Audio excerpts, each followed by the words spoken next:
tudo bem? Eu sou Alexandre Almeida, secretário nacional de Mocidade, presbítero da Igreja Presbiteriana Gilead em São Paulo, e queria parabenizar vocês pela iniciativa desse encontro.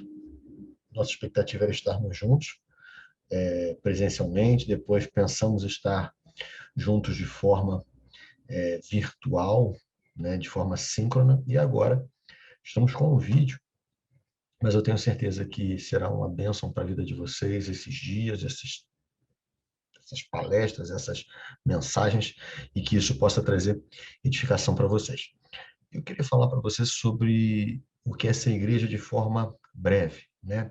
Como é que nós podemos ser igreja? A gente está passando por um tempo muito difícil, né? Um tempo de pandemia, um tempo de calamidade, um tempo em que algumas cidades há uma certa normalidade, em outras cidades há um fechamento quase total. E tudo isso tem despertado em nós perguntas, dúvidas, tem despertado na gente questionamentos. E, basicamente, um deles é se nós estamos sendo igreja nesse tempo. E a pergunta é o que é ser igreja? Eu gosto muito de uma passagem, de um texto, que aparece no livro de Atos, no capítulo 9, no verso 31. E esse texto ele é muito instigante, porque ele vem na sequência de uma história de grande perseguição, né? A igreja estava sendo perseguida, acontece a conversão de Saulo, a igreja não acredita que Saulo se converteu, e logo após essa passagem você vê esse versículo. A igreja, na verdade, tinha paz por toda a Judéia, a Galiléia e Samaria, edificando-se e caminhando no temor do Senhor. E no conforto do Espírito Santo crescia em números. Que coisa interessantíssima, né? A gente tem aqui várias histórias, várias situações que caberiam para nós uma reflexão nesse momento, em que você pensa sobre a igreja.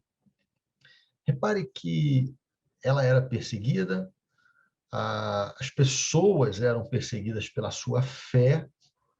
É importante a gente relembrar isso desse tempo, né? Por causa da pandemia, eu já escutei muita gente dizendo que a igreja está sendo perseguida, né? Eu quero saber se a igreja está mudando o mundo, né? Se esse mundo está tendo menos corrupção, se esse mundo está tendo mais paz, se esse mundo está tendo menos violência, se esse mundo está tendo a presença de Jesus Cristo, nós vamos ser perseguidos. Agora, se não há diferença, se a igreja não está fazendo diferença, se a igreja não está fazendo relevância na sociedade, não tem sentido dizer que a igreja está sendo perseguida. A gente não está incomodando o inferno. Isso é muito importante. A igreja estava sendo perseguida naquele momento porque ela incomodava o inferno, porque as pessoas estavam reconhecendo Jesus Cristo como seu Senhor e Salvador. As pessoas estavam mudando a sua linguagem, o seu comportamento, a sua ação, as suas atitudes. Elas mudavam os lugares que elas frequentavam, elas mudavam de comportamento dentro de casa, no trabalho, de tal forma que isso causou um impacto, causou um transtorno. A gente vê há uma passagem mais à frente, quando os crentes chegam a uma cidade, eles falaram, aqueles que transtornaram o mundo chegaram até aqui.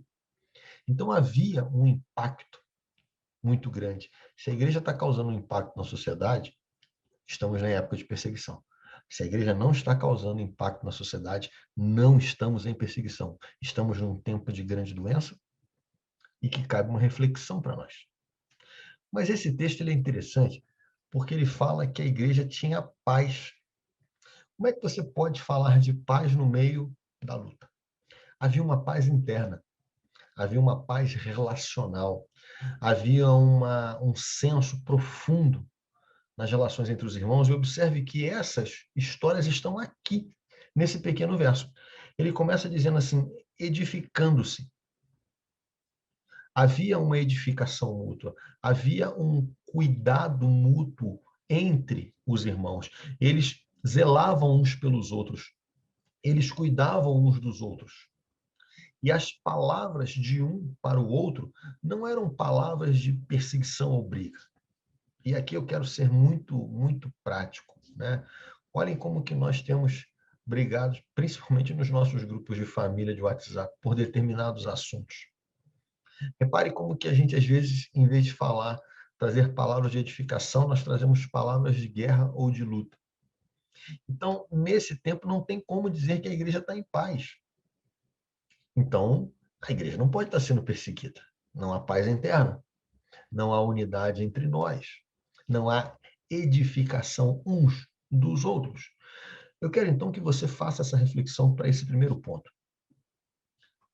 Procure os irmãos da sua igreja, ligue para essas pessoas, converse com essas pessoas, fale com seus amigos da sua federação, ligue para os seus amigos da sua federação, edifique, ore, leia a Bíblia, dê uma palavra de esperança, desculpa, dê uma palavra de ânimo, dê uma palavra de apoio, dê uma palavra de esperança para esse tempo que a gente está vivendo. Todos vocês conhecem famílias que perderam alguém. O que nós queremos ouvir agora é lembrar que todas as coisas estão no controle da mão soberana do Senhor e nada escapou. Ainda que tenhamos uma grande confusão externa, a palavra de Deus aponta que a igreja tinha paz. Talvez a gente não saiba o que está acontecendo ou quais são os planos do Senhor para cada família, para cada pessoa. Mas Paulo me lembra que os planos do Senhor e a vontade dele, ela é boa, ela é agradável e ela é perfeita. Queria te chamar a atenção para o segundo ponto que esse texto chama a atenção, que eles caminhavam no temor. Havia reverência, havia senso de temor ao Senhor. Temor naquilo que era dito, temor nas ações que eram proferidas. Quando você tem temor, né? Inclusive, a gente tem as palavras aí como medo caminhando nesse interim, nesse conjunto. Realmente, a gente, quando teme, a gente tem um senso de realidade, nós temos um senso de obediência muito maior. E nós estamos, às vezes, achando que o mundo está ótimo e está tudo bem, que o baile está seguindo, uma expressão muito comum da juventude. E nós não podemos pensar desse jeito, nós não podemos enxergar que tudo está dessa forma. Temos que lembrar e temer ao Senhor. Eu sempre falo com alguns jovens, né, que esse tempo do mundo digital mexeu com o nosso senso de tempo. A gente acha que tudo é muito rápido, né? Por isso que meu celular tem que ser rápido, meu computador tem que ser rápido, a fila do banco tem que andar depressa, o ônibus tem que chegar logo, ele não pode demorar. Se eu chamo o Uber, ele tem que chegar rapidinho. Se eu olho para o meu Uber, tem um outro aqui a 2 minutos, tem um outro a 10. Não vou esperar o de 10 de jeito nenhum. Nós estamos impacientes. E aí, quando você pensa nos projetos que Deus traz e as falas que Ele traz para a gente sobre andar em obediência, porque a mão do Senhor vai pesar sobre nós, às vezes a gente pensa, poxa, não pesou até agora. Eu vou falar aqui uma besteira. Pô, falei uma besteira, não caiu um raio do céu, então tá tudo bem. Só que o tempo de Deus não é o nosso tempo.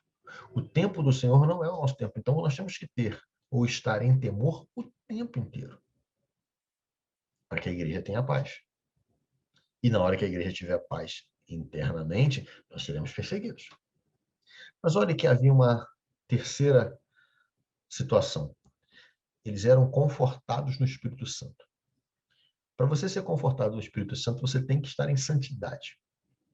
E não se esqueça que você foi chamado, não foi para evangelizar. Você não foi chamado, não foi para ir para a igreja. Paulo, em Efésios, no capítulo 1, ele fala que nós fomos escolhidos antes da fundação do mundo para sermos santos e irrepreensíveis. O chamado nosso de santidade, ele antecede qualquer outro chamado. Ele antecede qualquer outra situação. E só pessoas que estão caminhando em santidade conseguem ouvir a voz do Espírito Santo falando com ela. Perceba que a sua busca diária, a sua devocional diária, a sua preocupação diária, ela é fundamental para que você entenda essa dinâmica, essa questão de estar com Cristo, de ser santo, de ser separado. E olha que, depois dessas 3 situações, há uma consequência. E crescia o número.